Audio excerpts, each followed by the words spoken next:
ஒருபுறம் ஒட்டுமொத்த நாடும் எதிர்பார்த்து கொண்டிருக்கூடிய டெல்லி சட்டமன்ற தேர்தல் முடிவுகள், மறுபுறம் ஒட்டுமொத்த தமிழகம் எதிர்பார்த்து காத்துக் கொண்டிருக்கக்கூடிய ஈரோடு கிழக்கு இடைத்தேர்தல் முடிவுகள் என பரபரப்பான வாக்கு எண்ணும் பணி என்பது தொடர்ந்து நடைபெற்று வருகின்றது. முக்கிய செய்திகளை நொடிக்கு நொடி நாம் பார்த்துக் கொண்டிருக்கும். தேர்தல் முடிவுகள் ஏற்படக்கூடிய தேர்தல் முடிவுகள் என்னென்ன தாக்கத்தை ஏற்படுத்தும் என்ற தகவல் அடிப்படையில் பல்வேறு செய்திகள் நாம் வழங்கிக் கொண்டிருக்கோம். அதில் மிக முக்கியமாக ஒட்டுமொத்த நாடும் எதிர்பார்த்து காத்துக் கொண்டிருக்கக்கூடிய டெல்லி சட்டமன்ற தேர்தலை பொறுத்தவரையில் ஆம் ஆத்மி மற்றும் பாஜக இடையே கடுமையான போட்டி இருக்கும் என்று எதிர்பார்க்கப்பட்ட நிலையில் கடுமையான போட்டியும் அதே சமயத்தில் அந்த போட்டியில் சற்று முந்தக்கூடிய நிலையும் பாஜக எட்டியிருக்கின்றது. 40 இடங்களில் பாஜக முன்னிலை வகித்து வருகிறார்கள். அதற்கு அடுத்த இடமாக ஆம் ஆத்மி இருக்கின்றது. தொடர்ச்சியாக காலை முதலே ஆம் ஆத்மி பாஜக இடையே கடுமையான போட்டி இருந்து வந்த நிலையில் அந்த போட்டி என்பது யாருக்கு சாதகமாக இருக்கும் என்ற எதிர்பார்ப்பு பரபரப்பாக சென்று கொண்டதன. அந்த போட்டியினுடைய சாதகத்தை பொறுத்தவரையில் பாஜகவே அதை அதிக இடங்களில் கைப்பற்றக்கூடிய நிலையில் தேர்தல் முடிவுகள் சென்று கொண்டிருக்கின்றன. மறுபுறம் ஈரோடு கிழக்கு பொறுத்தவரையில் ஏற்கனவே எங்களுக்கான வெற்றி உறுதியாகிவிட்டது.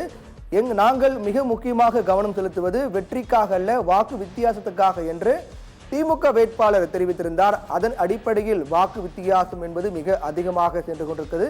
24,000 தாண்டி திமுக வேட்பாளருக்கும் நாம் தமிழ் கட்சி வேட்பாளருக்கும் இடைப்பட்ட அந்த வாக்கு வித்தியாசம் என்பது 24,000 தாண்டி சென்று கொண்டிருக்கிறது. இது நேரம் செல்ல செல்ல இந்த வாக்கு வித்தியாசம் என்பது இன்னும் அதிகரிக்கும் என்று எதிர்பார்க்கப்படுகிறது.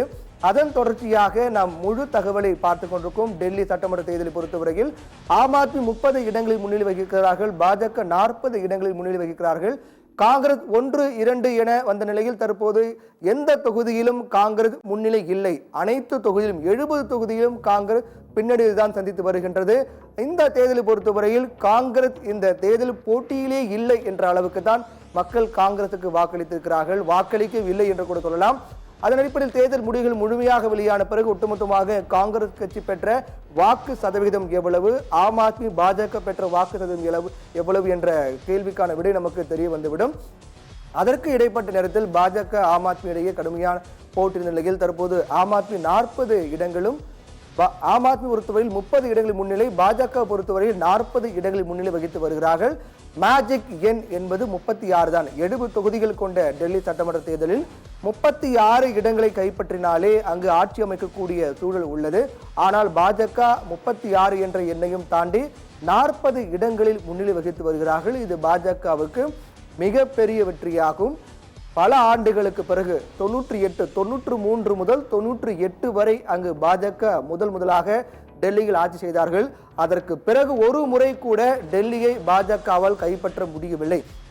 அந்த ஏக்கம் இந்த தேர்தல் மூலமாக தீருமா என்ற எதிர்பார்ப்பு இருந்தது.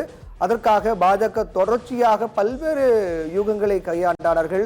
ஆம் ஆத்மிக்கு பலமாக பார்க்கப்பட்டதை எல்லாம் அவர்கள் அடித்து நொறுக்கக்கூடிய வகையிலான பிரச்சார யுக்தியை கையாண்டார்கள்.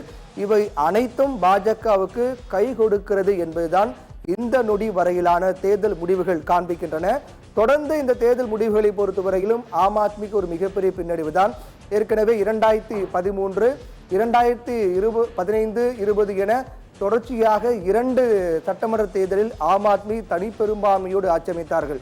2013 பொறுத்தவரையில் யாருக்குமே தனிப்பெரும்பான்மை கிடைக்கவில்லை. அப்போதுதான் முதலாக ஆம் ஆத்மி என்ற கட்சி தொடங்கி போட்டி தேர்தல் களத்தில் வருகிறார்கள்.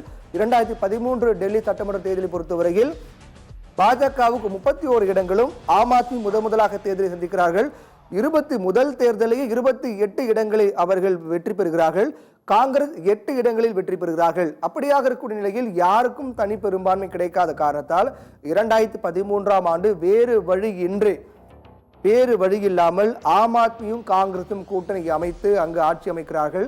அதற்கு பிறகு அந்த ஆட்சி 49 நாட்கள் மட்டும்தான் தொடர்ந்தது. 49 நாட்கள் வரை முதலமைச்சராக இருந்த அரவிந்த் கெஜ்ரிவால் லோக்பால் கொண்டு வர காங்கிரஸ் பாஜக எதிர்ப்பு தெரிவிக்கிறார்கள் என்ற காரணத்தின் அடிப்படையாக வைத்து அவர் முதலமைச்சர் பதவி ராஜினாமா செய்தார்.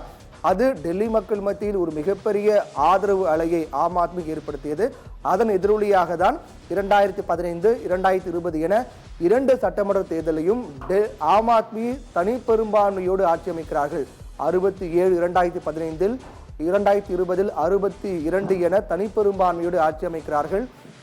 இப்படியாக இருக்கக்கூடிய சூழ்நிலையில் தற்போதைய சட்டமன்ற தேர்தல் 27 ஆண்டுகளுக்கு பிறகு பாஜகவுக்கு மக்கள் வாய்ப்பு கொடுக்கிறார்கள் என்பதுதான் தெரிய வந்திருக்கிறது. உத்தரப்பிரதேசத்தில் நடைபெற்ற ஒரு இடைத்தேர்தல் நிலவரத்தை நாம் பார்க்கலாம். உத்தரப்பிரதேசத்தில் மில்கிபூர் சட்டசபை தொகுதிக்கும் கடந்த 5ஆம் தேதி இடைத்தேர்தல் நடைபெற்றது. அங்கு பாஜகவினுடைய வேட்பாளர் சந்திரபானு தான் முன்னிலை பெற்று வருகின்றார். உத்தரப்பிரதேசத்தில் ஒரு தொகுதியில் தமிழகத்தில் ஈரோடு கிழக்கு தொகுதியை போன்று உத்தரப்பிரதேசத்திலும் ஒரு தொகுதியில் இடைத்தேர்தல் நடைபெற்றது. மில்கிபூர் என்ற தொகுதியில் இடைத்தேர்தல் நடைபெற்றது. அந்த இடைத்தேர்தலில் பாஜக வேட்பாளர் முன்னிலை வகித்து வருகிறார்.